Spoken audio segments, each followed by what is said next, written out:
Hello my dear student, winner academy Rasulabad में आपका स्वागत है। मैं सौरभ सर आपको एग्जाम की दृष्टि को देखते हुए बहुत ही इंपॉर्टेंट चैप्टर स्टैटिक्स लेकर आया हूं, जो आपके एग्जाम में 10 नंबर के जरूर ही आपके प्रश्न आते हैं, जिसमें हम पढ़ेंगे माध्य, बहुलक, माध्यक और ग्राहिकता।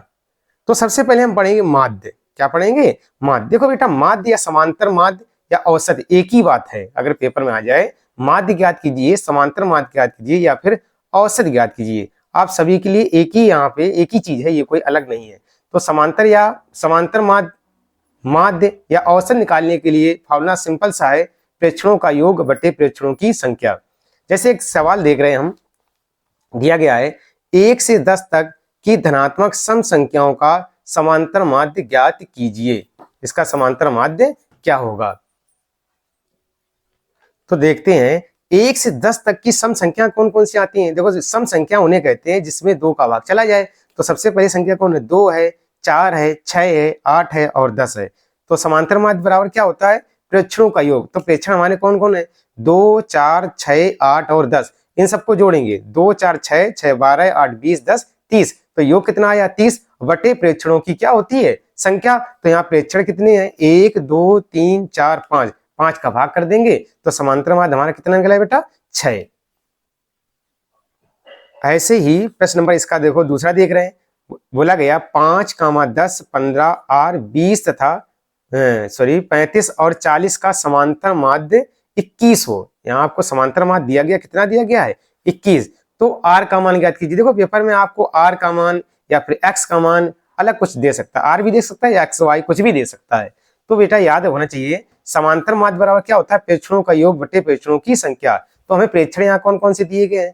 प्रेक्षण दिए गए 5, 10, 15, R 20, 35 और 40। इन सबको जोड़ेंगे और बटे क्या है? 7। और समांतर माध्य आपको दिया गया कितना है? 21। तो समांतर माध्य की जगह हम कितना लिखेंगे? 21। और प्रेक्षणों का योग सभी बटे प्रेक्षणों की संख्या कितनी है? 7। अब ये 7 जो भाग में रह जाएगा गुणा में, तो हो जाएगा 147 बराबर। इन सबको जोड़ेंगे, R वाला पद छोड़ देंगे, बाकी सबको जोड़ेंगे, वो आएगा 125 और प्लस पीछे क्या लिख देंगे? R। अब हमें R का मान निकालना है, तो ये जो प्लस में उधर आएगा माइनस में, तो R का मान आ जाए 147 माइनस 125। तो R की वैल्यू कितनी आ गई? 22। अब देखो, आपको स्वयं आपको रिवीजन करनी है। जैसे यहाँ दिया गया 1 से 9 तक की प्राकृतिक संख्याओं का समांतर माध्य क्या होगा। अब जब 1 से 9 तक संख्या ली गई है तो आप सब लेना, एक भी संख्या लेनी और पीछे 9 भी। तो 1 से 9 तक प्राकृतिक संख्या क्या होंगी? 1, 2, 3, 4, 5, 6, 7, 8, 9। सबको जोड़ के बटे कितनी पद आएंगे? यहाँ प्रेक्षणों की संख्या 9 आएगी, तो बटे 9 कर देंगे, आपका आंसर आ जाएगा। इसी प्रकार जो हमने दूसरा सवाल बताया था उसमें R का मान निकाला था। अब इसमें निकालना है आपको 7, 8, X 11, 14 का माध्य X है, तो X का मान ज्ञात कीजिए। आप इसको स्वयं लगाएंगे। ये जो सवाल थे हमारे सिंपल तरीके से थे। अब देखो, वर्गीकृत आंकड़ों के लिए जो समांतर मान निकालते हैं उसकी 3 विधियां हैं। सबसे पहले प्रत्यक्ष विधि। कौन सी है? प्रत्यक्ष विधि। देखो, प्रत्यक्ष विधि के लिए समांतर माध्य बराबर होता है समेशन FI XI बटे समेशन FI, या फिर कुछ लोग बोलते हैं सिग्मा ही बोलते हैं, सिग्मा FI XI बटे सिग्मा FI। जैसे एक सवाल ले रहे हैं, निम्नलिखित सारणी का माध्य होगा। तो यहाँ दिया गया वर्ग अंतराल 0 से 10, 10 से 20, 20 से 30, 30 से 40, 40 से 50 और बारंबारता दी गई है। तो हम निकालेंगे क्या? प्रत्यक्ष विधि से माध्य। तो माध्य निकालने के लिए हम क्या करेंगे? जो भी आपकी सारणी दी इस प्रकार लिख लेंगे, इसके पीछे हम क्या निकालेंगे? वर्ग चिन्ह। वर्ग चिन्ह को लिखते हैं XI से। देखो, वर्ग चिन्ह कैसे निकालते हैं? ये जो आपको वर्ग अंतराल दिए गए, इन दोनों को जोड़ के 2 का भाग करते जाते हैं। इस 0 से 10 है तो 10 से इन दोनों को जोड़ेंगे, 0 में 10 जोड़ देंगे, कितना आ जाएगा? 10। फिर 2 का भाग कर देंगे, कितना आ जाएगा? 5। इसी प्रकार हम क्या कर रहे हैं? वर्ग चिन्ह निकालते जाते हैं। अब क्या करेंगे? पीछे निकालते हैं FI गुणा XI। FI क्या होती है? जो बारंबारता आपको दी गई, XI जो निकाली गई, इन दोनों का गुणा करके लिखते जाते हैं। जैसे 5 गुणा 5 25, 15 छक्का 90, इस प्रकार आप कर लेंगे। फिर उसके बाद सबसे लास्ट में क्या निकालेंगे? योग। योग किनका निकालेंगे? हम बारंबारता निकालेंगे। जो FI गुणा XI है उनका जोड़ निकालेंगे। इनका जोड़ कितना आया? देखो, बारंबारता आपका 20 आया, इनका जोड़ कितना आया? 390। तो माध्य बराबर होता है सिग्मा FI XI बटे सिग्मा FI। तो सभी पदों का जोड़ कितना आया? 390 बटे बारंबारता का योग कितना है? 20। तो आ जाएगा 390 बटे 20, अर्थात 0 से 0 कैंसिल हो जाएगा, बचेगा 39 बटे 2। 2 का भाग कर देंगे, कितना आ गया? 19.5। अब देखो जो दूसरी विधि आपकी है कल्पित माध्य विधि, कौन सी है? कल्पित माध्य विधि। उसके लिए समांतर माध्य बराबर होता है ए बराबर sigma F I D I बटे सिग्मा एफ आई। जैसे एक सवाल देखते हैं, दिया गया है 50 श्रमिकों दैनिक मजदूरी निम्न बंटन पर विचार कीजिए। पहला है दैनिक मजदूरी रुपए में, फिर श्रमिकों की संख्या, इस प्रकार आपको दिया गया है। तो ये आप देखो सिलेबस आपका लगभग पढ़ चुका होगा, हम सीधे बता दे रहे हैं आपको। यहाँ सवाल आ गए यहाँ पे, तो हम क्या करेंगे, यहाँ पे कल्पित माध्य विधि निकालने के लिए पहले दैनिक मजदूरी दी गई, श्रमिकों की संख्या XI निकालना आते ही वर्ग चिन्ह, इन दोनों को जोड़ के और जो भी आए उसका 2 का भाग कर दें, इसे निकालते वर्ग चिन्ह। उसके बाद देखो कल्पित माध्य विधि निकालने के यहाँ DI निकाला जाता है। क्या निकाला जाता है? DI कैसे निकालेंगे? जो भी आपकी XI है इसमें क्या करें, बीच वाला लगभग पद 1 2 3 4 5 पद हैं, तो बीच वाला पद जो होता है उसको A अपने तरफ से मान लेते हैं। तो A यहाँ कितना है? 550। अब क्या करते हैं, A को घटाते हैं सभी पदों से। तो पहले 510 से 550 घटाएंगे, कितना बचेगा? माइनस का 40, उसके बाद फिर आएगा माइनस का 20, 0 20 40, इसी प्रकार जो घटाते जाएंगे 550 को इन सभी पदों में, तो जो हमारी क्या निकल आएगी? DI। अब DI का गुणा किसमें करते हैं? XI में। तो इन दोनों का गुणा करेंगे, कितना आएगा? इस प्रकार आप गुणा करते जाएंगे, इसका इसमें करेंगे, यहाँ 480, 14 गुणा 20 माइनस 280, इस प्रकार आप हल कर लेंगे। अब क्या करेंगे, यहाँ इस तरफ जो FI गुणा DI है, माइनस वाली माइनस संख्या जोड़ लेंगे और प्लस वाली प्लस में जोड़ लेंगे। अब माइनस वाली जोड़ के, अगर माइनस से बड़ा आ रहा है आपको आंसर, तो अब माइनस वाली जोड़ के और प्लस वाली जोड़ के इन दोनों को घटाएंगे। तो अगर माइनस संख्या जोड़ ज्यादा है तो माइनस में आंसर आएगा, अगर प्लस वाली जोड़ अधिक आ रही है तो आंसर किसमें आएगा? प्लस में आएगा। अब देखो कल्पित विधि निकालने के लिए क्या करेंगे हम, माध्य बराबर होता है A plus sigma FI DI बट्टे सिग्मा FI। तो A यहाँ हमारा कितना आया था? 550, तो लिखेंगे 550 FI DI माइनस 240, तो आप चिन्ह सीधे लगा देंगे, माइनस 240 और बट्टे FI का मान कितना आ गया? 50। अब क्या करना है, 0 से 0 आपका हो जाएगा कैंसिल, तो हो जाएगा 550 माइनस 24 बट्टे 5, तो 550 इसे रखेंगे, माइनस का कितना हो गया? 24 में 5 का भाग करेंगे, आ जाएगा 4.8। कितना आ जाएगा? 4.8। अब क्या करेंगे, मजदूरी निकालिए, तो 550 से हम 4.8 घटाएंगे। देखो घटाने के लिए क्या करेंगे, 550 से दशमलव लगा लेंगे और दशमलव के सामने दशमलव लगा के ही घटाएंगे। तो जो घटाएंगे तो आएगा आपका 545.20, ये आपका हो गया। देखो अब आगे पढ़ेंगे माध्यक या माध्यिका चीज। देखो माध्यक या माध्यिका जो होती है, सिंपल तरीके से पढ़ेंगे। इसमें सबसे पहले क्या करते हैं, पदों को आरोही या फिर अवरोही क्रम में लिखा जाता है। अब यहाँ देखो माध्यक निकालने के लिए 2 फार्मूला बन जाते हैं। यदि पदों की संख्या विषम है तो सीधे माध्यक बराबर होता है n+1/2 पद। जैसे कुछ सवाल देख रहे हैं, दिया गया, इसमें हमने लिया है 2, 4, 6, 8, 10, 12, 14, 16 और 18 की माध्यिका ज्ञात होगी। तो सबसे पहले यहाँ पद गिन लो, 1 2 3 4 5 6 7 8 और ये 9 पद हैं। हम देख रहे हैं पदों की संख्या कितनी है? 9, जो कि कैसी है? विषम। तो विषम के लिए सीधे सिंपल से फॉर्मूला होता है n+1/2 पद, अर्थात पदों की संख्या 9 विषम है तो 9 में 1 जोड़ दो बटे 2 कर दो, तो 9 1 कितना होता है? 10 बटे 2 पद, अर्थात कितना आ जाएगा? 10 में 2 का भाग करेंगे, 5वां पद। तो यहाँ जो भी 5वां पद होगा श्रेणी का आंकड़ों का, वो ही आपका माध्यक होगा। तो हम देख रहे हैं ये आंकड़े पहले से अवरोही क्रम में लिखे थे, कोई दिक्कत ही नहीं।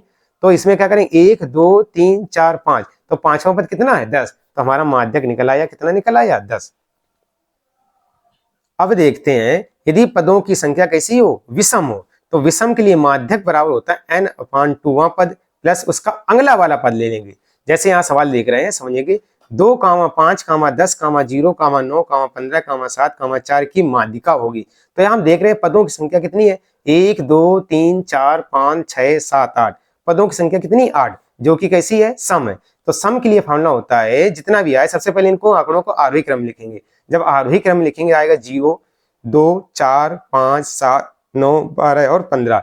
तो यहाँ पे माध्यक निकालेंगे तो आएगा n/2 पद प्लस उसका अगला वाला पद, अर्थात पदों की संख्या कितनी? 8 है, तो 8/2 क्या हो जाएगा? 4वां पद। क्या हो जाएगा? 4वां पद प्लस उसका अगला वाला पद। तो 4वां पद कौन सा है? यहाँ पे देखेंगे ये आरोही क्रम में जो लिखा 1 2 3 4, 5वां पद कौन है? 5, उसका अगला वाला कौन है? 7, तो इन दोनों के लेंगे 5 + 7 और बटे 2, तो आ जाएगा 12/2, अर्थात कितना आ गया? 6। अब देखो जब आंकड़े कैसे हों, वर्गीकृत आंकड़े लिए जाएं। कैसे लिए जाएं? वर्गीकृत आंकड़ों के लिए माध्यिका का जो फार्मूला बनता है वो बनता है L+n/2 माइनस का CF/F × H। आपको याद भी कर लेना चाहिए, अब याद होगा भी। अब आखिरी टाइम एग्जाम में आपको ये फार्मूला याद ही होना चाहिए। अब दिया गया जैसे निम्न आंकड़ों की माध्यिका की गणना कीजिए। दिया गया 0 से 10, 10 से 20, इस प्रकार आपको दिया गया है। देखो बेटा, जब माध्यिका निकाली जाती है, पहले तो हमने क्या करते हैं, वर्ग अंतराल बारंबारता ऐसे लिख ली, और उसके बाद संचयी बारंबारता और निकालते हैं। क्या निकालते हैं? संचयी बारंबारता। तो यहाँ संचयी बारंबारता जो निकालते हैं वो बारंबारता निकालते हैं। जो पहली बारंबारता होती है उसको ऐसे लिख दी जाती है। अब क्या करते हैं, नीचे वाली बारंबारता के ठीक उसके नीचे वाली बारंबारता संचयी बारंबारता में जोड़ के दूसरे वाले पद की संचयी बारंबारता निकालते। जैसे 2 में 8 जोड़ देंगे कितना हो जाएगा 10, और 10 में फिर जोड़ देंगे 30, कितना आ गया 40, 40 में इसके नीचे जोड़ देंगे कितना 15, कितना हो गया 55, और 55 में 5 जोड़ देंगे 60। तो ये हमारी संचयी बारंबारता निकल आई। और बारंबारता देख रहे हैं हम कितनी है यहाँ पे 60। तो सबसे पहले हम क्या करेंगे, इसमें जो n आया वो आया 60, तो 60 का आधा करेंगे n/2, वो निकालेंगे तो आ जाएगा 60/2, अर्थात कितना आएगा 30। तो हमारा n/2 का मान कितना आया 30। तो हम क्या करेंगे, जो भी 30 आए इसके लिए सबसे पहले माध्यक वर्ग निकाल लें। 30 किस में आएगा, संचयी बारंबारता हम ढूंढते हैं। यहाँ जो हमारी संचयी बारंबारता है वो 2 तक है, ये 10 तक है, ये कहाँ तक 40 तक। तो हम देखते हैं 30 इसी में आएगा कहीं। तो जब 30 इसी में आएगा तो ये हमारा बन गया माध्यक वर्ग। क्या बन गया, माध्यक वर्ग। तो माध्यक वर्ग की जो निम्न सीमा होती है उसको लिखते हैं L से। तो L हमारा कितना आएगा, इसमें L आएगा हमारा 20। तो L कितना आ गया यहाँ पे 20, और प्लस उसके बाद n/2 का मान आया 30, माइनस CF क्या होता है, जो बहुलक वर्ग होता है, सॉरी माध्यक वर्ग, उसके ऊपर वाली बारंबारता संचयी बारंबारता उसको बोलते हैं CF। तो यहाँ पे जो F है ये 10 है, ये जो है ये CF सॉरी F है 30 है, और CF कितना है 10 है। तो यहाँ पे मान रखेंगे L की जगह 20 है, n/2 30 आया, CF कितना आया 10, और F कितना है हमारा 30। अब इंटू H क्या होता है, इन दोनों के बीच का गैप। तो 30 से 20 घटाएंगे कितना बचेगा 10। अब इसको सॉल्व करेंगे तो कितना आ जाएगा 20, और 30 से 10 घटाएंगे कितना बचेगा 20/30 गुणा 10, 0 से 0 कैंसिल, तो हो जाएगा 20 प्लस 20/3, 3 का भाग करेंगे इसमें, 18, तो आ जाएगा 6.666, इसी प्रकार चलता रहेगा। तो हो जाएगा 20 प्लस 6.66। तो आंसर जो आएगी माध्यिका इसकी आएगी 26.67। अब देखो बेटा पढ़ेंगे हम बहुलक, कुछ ऑब्जेक्टिव प्रश्न के लिए। जैसे बहुलक बहुत ही सरल है। कुछ जैसे आंकड़े दिए हैं, जो चीज उसमें अधिक बार आंकड़े में जो भी आ रहा है वो पद कई बार आया उसे बोलते हैं उसका बहुलक। तो यहाँ दिया गया 10, 13, 17, 19, 12, 15, 19, 20, 19 और 17 में बहुलक ज्ञात कीजिए। तो हम देख रहे हैं सबसे ज्यादा जो आया है इस आंकड़ों में वो 19 आया है। तो आप सीधे लिख सकते हैं बहुलक कितना है 19 है। इसी प्रकार का अगर कोई प्रश्न आए तो आप क्या करेंगे, जो चीज सबसे ज्यादा बार आई हो या कई बार आई उसे ही उसका क्या बोलते हैं, बहुलक बोलते हैं। अब देखते हैं वर्गीकृत आंकड़ों के लिए। तो बहुलक का फॉर्मूला होता है L प्लस F1 माइनस का F0 बटे 2F1 माइनस का F0 माइनस F2 बरा इंटू बार कितना H। जैसे एक सवाल देख रहे हैं, निम्नलिखित बारंबारता बंटन का बहुलक ज्ञात कीजिए। आपको ये सवाल दिया गया है तो आप इसको सीधे ऐसे लिख सकते हैं, वर्ग अंतर और बारंबारता। तो देखो बेटा बहुलक निकालने की जो सबसे ज्यादा बारंबारता है इसमें वो हो जाता है बहुलक वर्ग। तो हम यहाँ देख रहे हैं सबसे ज्यादा बारंबारता जो है वो क्या है, ये 20 है। तो ये हमारा बन गया बहुलक वर्ग। बहुलक वर्ग के ठीक ऊपर वाली जो बारंबारता होती है उसको बोलते हैं F1, और उसके नीचे सॉरी F0 जो नीचे वाली होती है वो होती F2, और बहुलक वर्ग की बारंबारता वो होती F1। और बहुलक वर्ग की जो निम्न सीमा होती है उसे बोलते हैं L, और इनके बीच में जो गैप होगा वो होगा H। तो हम देख रहे हैं L का मान है 40, H 10 है, F1 कितना 20, F2 सॉरी F0 12, F2 कितना 11। तो आप लगा देंगे सीधे बहुलक का फार्मूला। बहुलक का फार्मूला आपको याद करना ही पड़ेगा। क्या होता है L प्लस F1 माइनस का F0 बटे 2F1 minus F0 minus F2 into H। तो हम मान रख देंगे L की जगह 40, F1 की जगह 20 माइनस के F0 का मान 12 बटे 2 गुणा F0 बता अर्थात 2 गुणा 20 माइनस 12 माइनस के 11, क्या आ जाएगा 40, इधर तो 40 आएगा, और 20 से 12 घटाएंगे बचेगा 8, 20 दूनी 40, ये दोनों माइनस माइनस जोड़ देंगे, माइनस के हो जाएंगे कितने 23, 40 से 23 घटा देंगे कितना बचेगा 17, और गुणा H था, H यहाँ कितना आया था 10 आया था, कितना था 10, तो गुणा कितना होगा 10। तो आ जाएगा, इसको हल करेंगे 40 प्लस 8 का भाग 8 में 17 का भाग करेंगे 0.47, गुणा कितना है 10। अब इसमें गुणा कर देंगे ये हो जाएगा 40 प्लस 4.7, अर्थात जोड़ेंगे तो बहुलक आ जाएगा 40 4 44.7। अब देखते हैं माध्य, माध्यक एवं बहुलक के बीच संबंध क्या होता है। आप बेटा याद रखना, इसमें संबंध क्या होता है, बहुलक बराबर जो होता है 3 माध्यक, अर्थात 3 गुणा माध्यक माइनस 2 गुणा माध्य। ये आपको माध्य, माध्यक, बहुलक के बीच संबंध आपको याद रखना ही पड़ेगा। जैसे एक सवाल दिया गया है, यदि किसी बारंबारता बंटन की माध्यिका 16 तथा माध्य 15 हो तो उसका बहुलक ज्ञात कीजिए। तो बहुलक बराबर क्या होता है, 3 माध्यक माइनस 2 माध्य।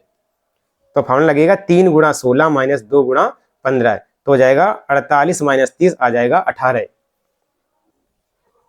ये देखो आपका माध्यक, बहुलक और माध्यिका आपकी लगभग कंप्लीट हो जाएगा। और अपने एनसीईआरटी बुक से कुछ प्रश्न देख लेना। अब आ जाए सीधे प्रायिकता पर।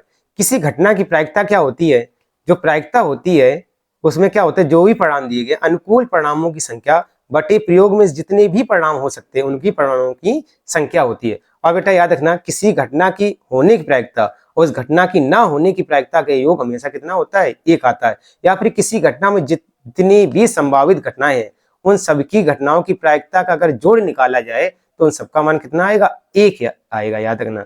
और याद रखना, किसी घटना की प्रायिकता जो होती है वो 0 से कम नहीं हो सकती है और 1 से अधिक नहीं हो सकती, याद रखना बेटा।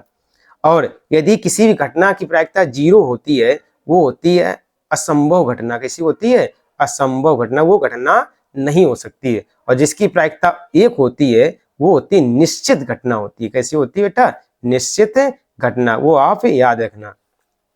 देखो प्रायिकता संबंधित कुछ हम प्रश्न ले रहे हैं। जैसे यहाँ दिया गया है, एक घटना बहुत असमान है, इसकी प्रायिकता निकटतम है। याद रखना बेटा, जो असमान घटना होती है उनकी प्रायिकता 0 के निकट होती है। अर्थात पॉइंट के बाद जिसमें सबसे ज्यादा 0 लगे हैं वही घटना कैसी होगी, सबसे ज्यादा असमान होगी। तो पॉइंट के बाद इसमें कितने पहले 0 लगे, 3, इसमें 2, इसमें 1, इसमें पॉइंट के बाद 1 भी 0 नहीं लगा। तो सबसे ज्यादा असमान घटना वाली कौन है, 0 सबसे ज्यादा इसमें लगे, तो ये सबसे ज्यादा कैसी है, असमान घटना है। अब देखो दूसरा प्रश्न देखते हैं। एक पासा है, एक बार उछला जाता है। देखो बेटा, जो पासे होते हैं साधारण पासे, उसमें कुल संभावित परिणाम होते हैं 6। कितने होते हैं, 6।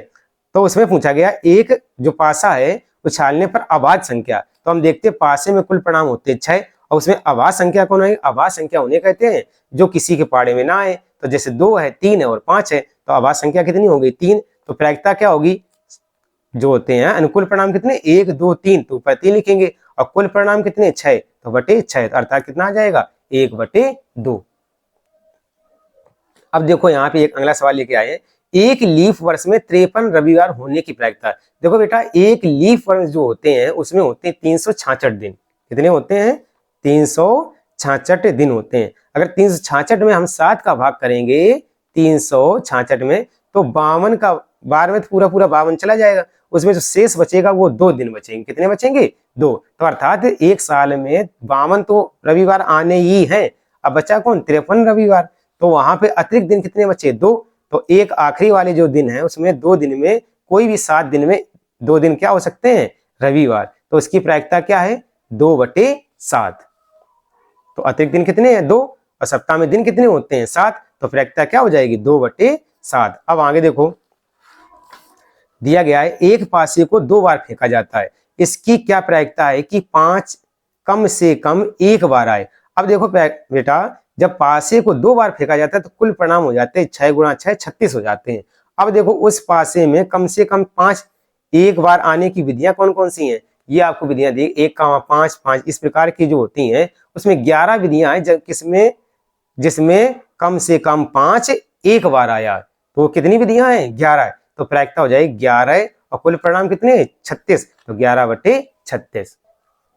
अब एक आगे और सवाल देख लेते हैं। जैसे दिया गया, एक डिब्बे में 5 लाल कंचे, 8 सफेद कंचे, 4 हरे कंचे हैं। इस डिब्बे में एक कंचा अदरच्छा निकाला जाता है, इसकी क्या प्रायिकता कि निकाला गया कंचा पहला वाला लाल है, दूसरा सफेद है। तो देखो पहला सवाल जब लगाएंगे तो यहाँ देखें कुल कंचे कितने हैं, 5 लाल थे, 8 सफेद थे और 4 हरे। तो कुल कंचे हमारे हो गए कितने, 17। अब देखो प्रायिकता पहले किसकी पूछी, लाल की। तो यहाँ हम देखेंगे अनुकूल परिणाम, तो लाल होने वाले कंचे कितने, लाल कंचे कितने हैं, 5। तो 5 बटे कुल परिणाम कितने हैं, 17। तो आ जाएगा 5/17।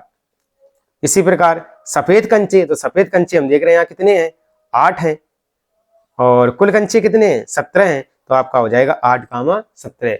आज के लिए इतना ही। अगर हमारा वीडियो अच्छा लगे तो आगे और भी जरूरतमंद स्टूडेंट के लिए शेयर करते रहें आप। धन्यवाद।